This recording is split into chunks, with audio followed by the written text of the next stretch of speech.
Okay, how's everybody doing? So, um, listen to some David Gilmour today. I don't know if you guys like David Gilmour from Pink Floyd, but man, I totally love the guy. It's one of the guys I listened to back when I was learning to play, and always appreciated all the different kinds of sounds he would get with his guitar. He was, I know he wasn't Jimi Hendrix, but he did some really cool stuff. And I like the way he played. He had great feel, and he always seemed to play really good over like a minor changes, the minor blues. Probably my favorite Pink Floyd album would be Dark Side of the Moon. I mean, it's got the, what's the one song? It's got Breathe. I love that song. E minor A7 thing. And he plays a great solo in the song Time. And I love the solo that he played in, Money.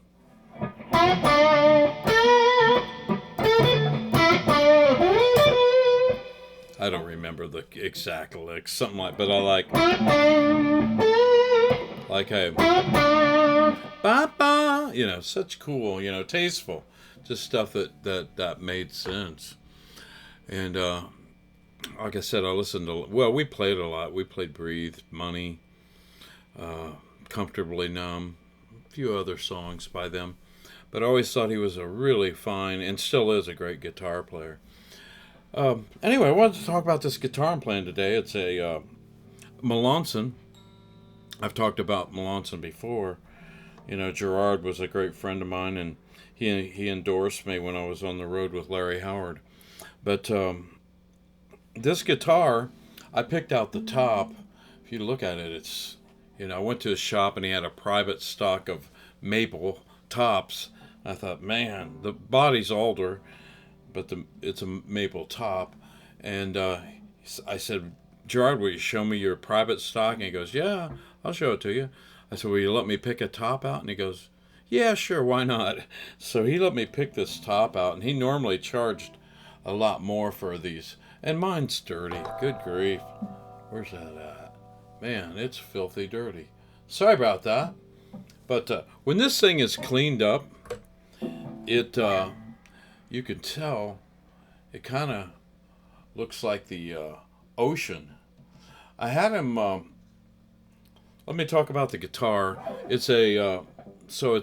I got the neck. Funny story about the neck. When I was there at his shop and I picked out the wood, he had this neck, and I don't know if you can see that. See that blem there? Right there? Right there. Right there. That blem, he was getting ready to trash this neck. And I got to look at it and I said, man, that's a pretty neck. It's got some nice bird's eye maple, And it had a Brazilian rosewood, and I love Brazilian rosewood for a fretboard. I think I have two other Melansons with Brazilian rosewood. I like that. I like the feel of Brazilian rosewood particularly.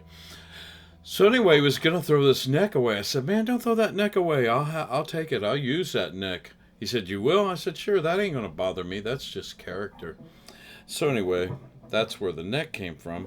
And then I had him put the John 3:16, and these are just regular pearl dots, mother of pearl dots.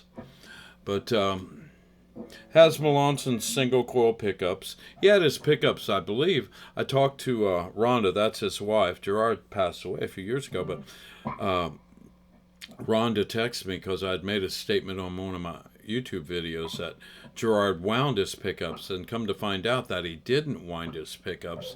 He had another company that wound them for him to his specifications. So I don't know the whole story there, but I'm going to go with that because I heard it from Rhonda, and I believe she probably knows more than I would. So, it's... And this guitar is not too heavy. But when I did the finish, this is called a blueberry finish. I told him that I had a Les Paul that had a blueberry top, and I've had this guitar set now. You've probably seen it in the background of some of the videos. But so I told him I just love this blueberry burst Les Paul that I had, and it's called a blueberry burst too. And so he said, well, send me a picture of it. So I sent him a picture of it. And I said, you don't have to make it exact. Just make it that kind of same effect from kind of like purple. It's got kind of a purple hues, goes into a light blue and ends up in a dark blue. And that's kind of how the Les Paul is, looks. Les Paul's a lot heavier than this guitar, though. But anyway, so I sent him a picture of the Les Paul. And I said, just go by that and just do your best. And I'm going to be quite honest, I like this burst better than the Gibson. No offense against Gibson. They make great guitars. But, man, Gerard was just amazing with wood. I mean, this thing reminds me of, I used to work on cruise lines, do some shows on cruise lines. And we'd go to Belize every once in a while. And the water down in Belize is so good for snorkeling or scuba diving, and the water looks like this. So you look at it and it's just all kinds of cool colors of this blue, like this guitar. So when I play this guitar, I think of Belize.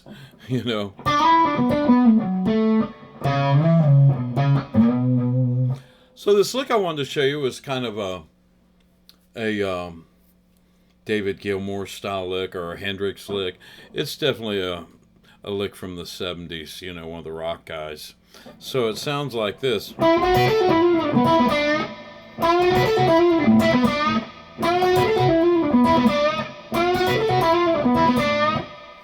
And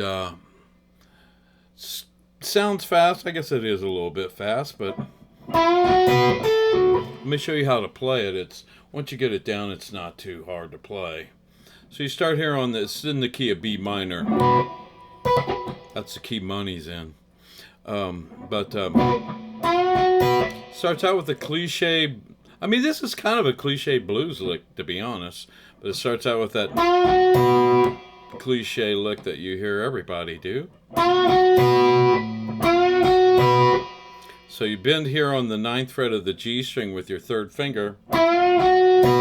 Take your 1st finger across the 7th fret of the B and E string. Then you do a pull off. I've heard Stevie Ray Vaughan do that lick so many times. And everybody else. So anyway.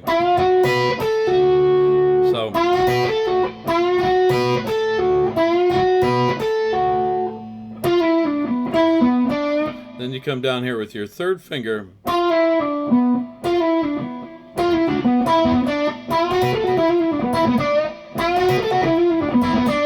So then you take it on the G string with your 3rd finger.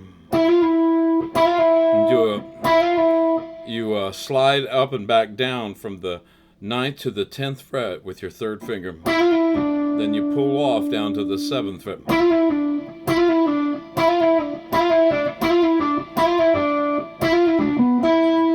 Then you come up here to the 9th fret of the D string, roll down to the 9th fret of the G string with your 3rd finger, roll back up to the 9th fret of the D string with the 3rd finger, then you end on the 7th fret of the G string with your 1st finger, and you do that little blues twist.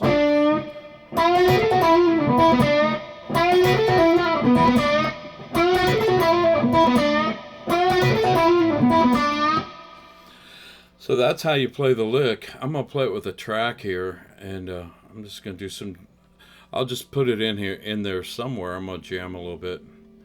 And this is in the key of B minor. It's a standard 1-4-5 minor blues. So you'd be playing B minor, E minor, B minor. It was up to F sharp minor. So here we go. Let me just, and I'll fit this lick in here on this thing.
Anyway, that's the lick.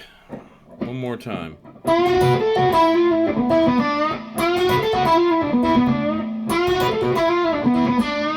Sorry I got carried away there jamming. And this track, I don't know where I got this track. It's a nice track, though. Somewhere on YouTube. You know, that's where I find all my backing tracks that I like to jam along with. And I highly encourage that. You know, find a good B minor backing track and play this lick over it.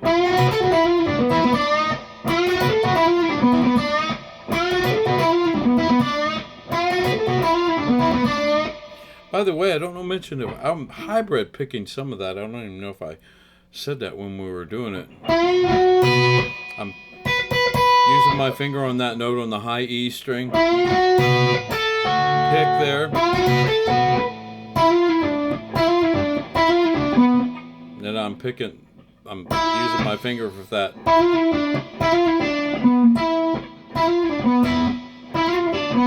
That's with the pick. Then that note there is with my finger.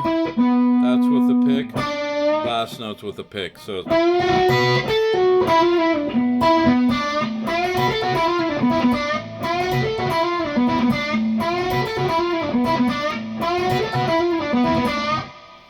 anyway, learn it, put it in your blues vocabulary, and keep picking, man. Keep playing. All right, see you soon.